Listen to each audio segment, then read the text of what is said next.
Hello fellow artists, welcome to my channel. My name is Ellie and I share art tips and tutorials to get you creating.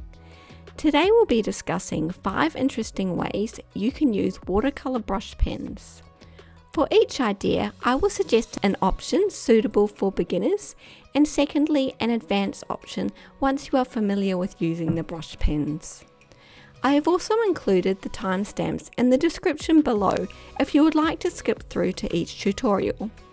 Firstly, it would help me out a lot if you can right now click on the thumbs up button to like this video and subscribe to my channel with the notification bell on so I can see your lovely face, well virtual face, on here again.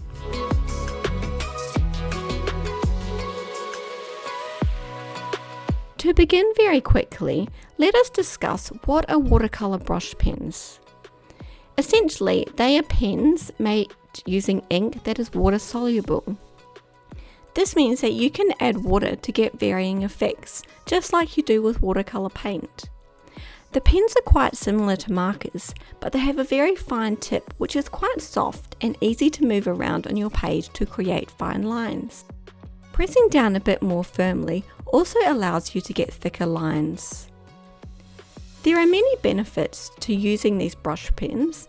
To name a few, they are much less messy than using paint and don't require much to clean up. Secondly, they appear much more vibrant than watercolor paint. I was so surprised how bright the pigment appears on paper, even when you are mixing with the water. The pens are also easily transportable and take minimal setup.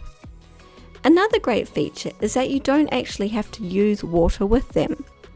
Without water, they appear similar to a marker pen, and this is great for illustrations or typography and lettering.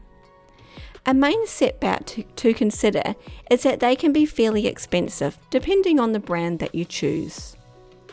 In this video, I am using the Kuretake Zig Brush Pens, which I will provide a link in the description box below.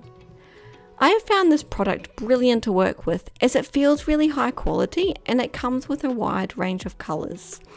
I purchased a pack of 60 colours here on Amazon and they did cost me around $90 US, so that's about 140 Australian dollars, and they were shipped here from Japan.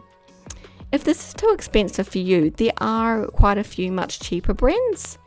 I have heard that ARTZEA is good, but can't vouch for them myself as I haven't tried the brand.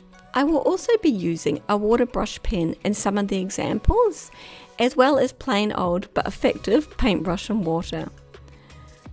The water brush pen that I have on hand here is by Derwent. This is a brush that holds water, allowing you to apply a small amount of the water at a time.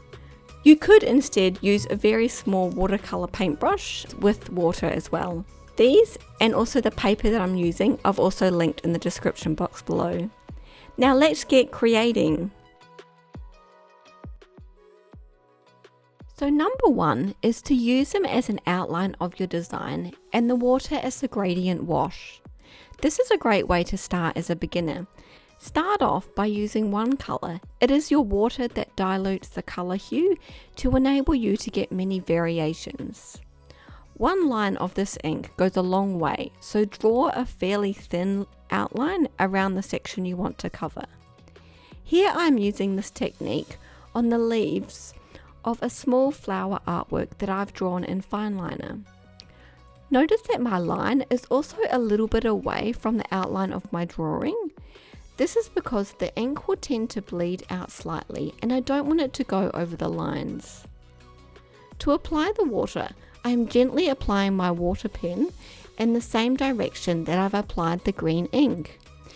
Ensure that you're using fairly thick watercolor paper. I recommend no thinner than 300 GSM for these pens.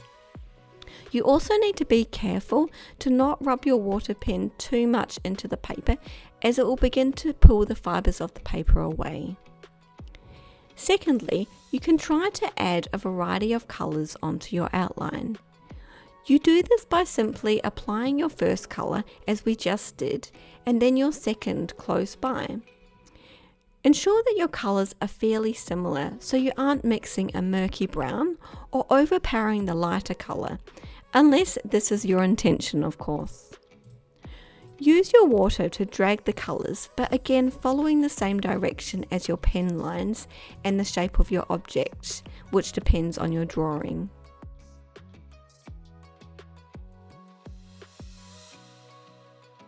Number 2 is to create an ombre or a colour gradient with 2 or more colours. To do this, we will use similar colours and overlay them so they blend to create a gradient of colour. On this autumn leaf drawing that I will demonstrate, we'll be using vibrant autumn colours. I am working on a small section at a time, which has been split up by the faint veins I have drawn in the leaf. I recommend that you do the same and split up your drawing. Now I will start by laying down the red, which will be the dominant colour throughout the artwork. Then I will go over small parts of the red with my orange, ensuring to only cover small sections. Lastly, I will use the yellow over the areas of the orange. Now use your water brush pen to take control and move around the pen pigment in one diagonal direction on the leaf, evenly blending the colours as you go.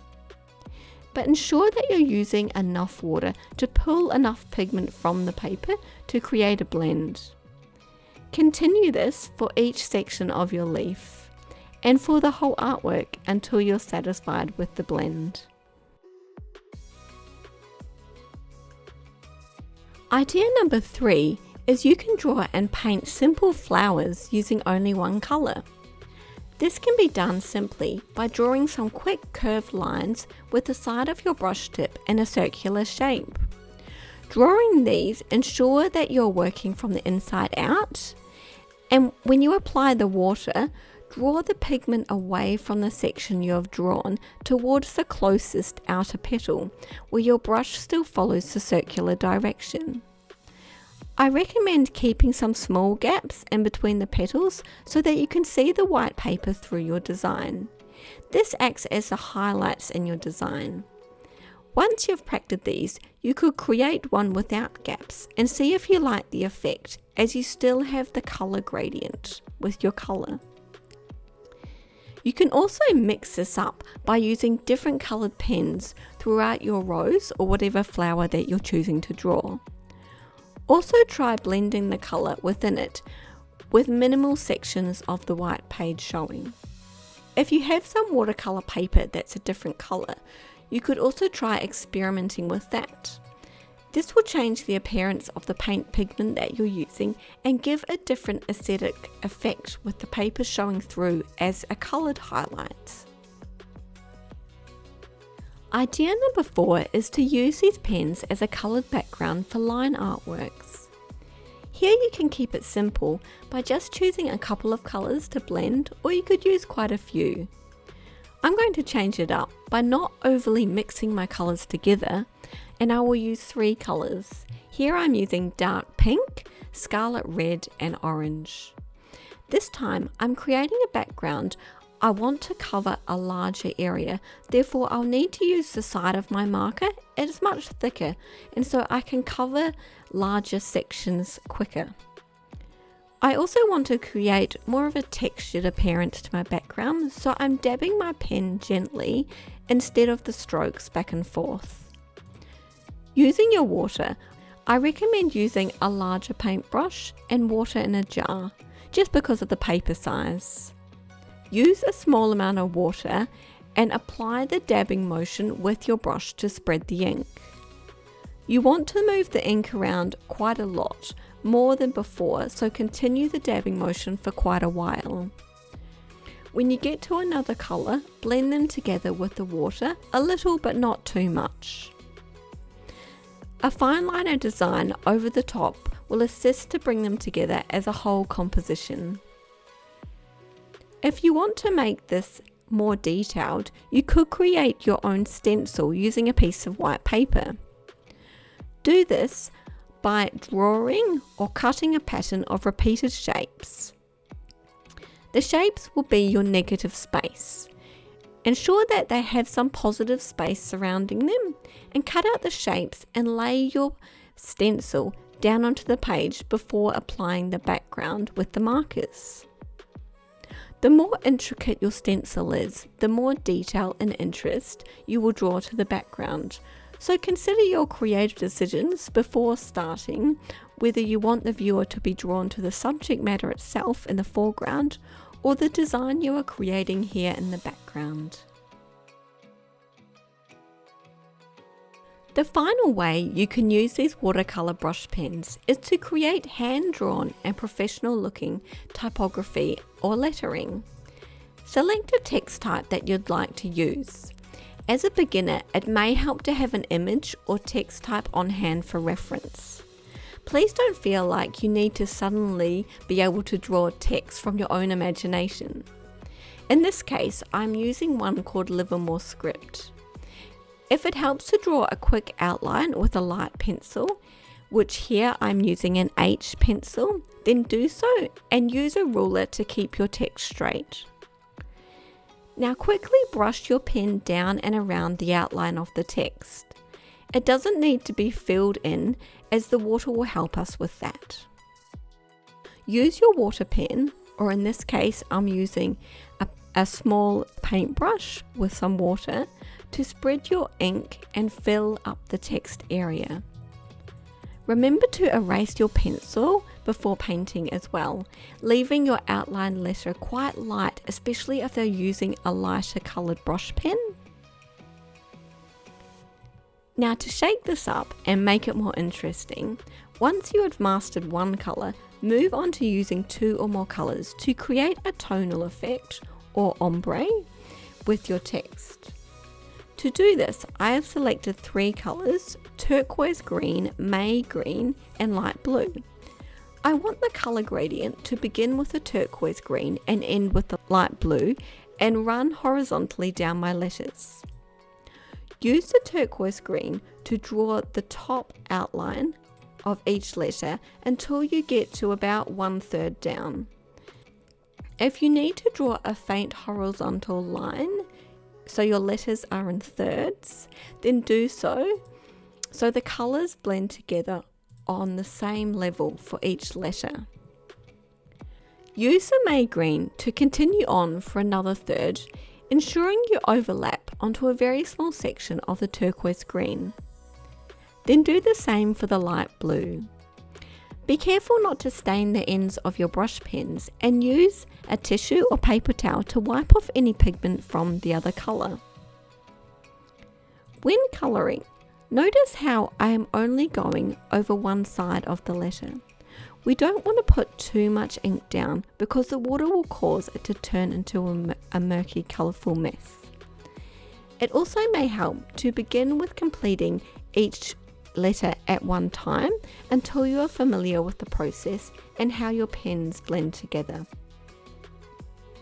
When you're applying the water, use a very small amount to drag the ink across and down your letter.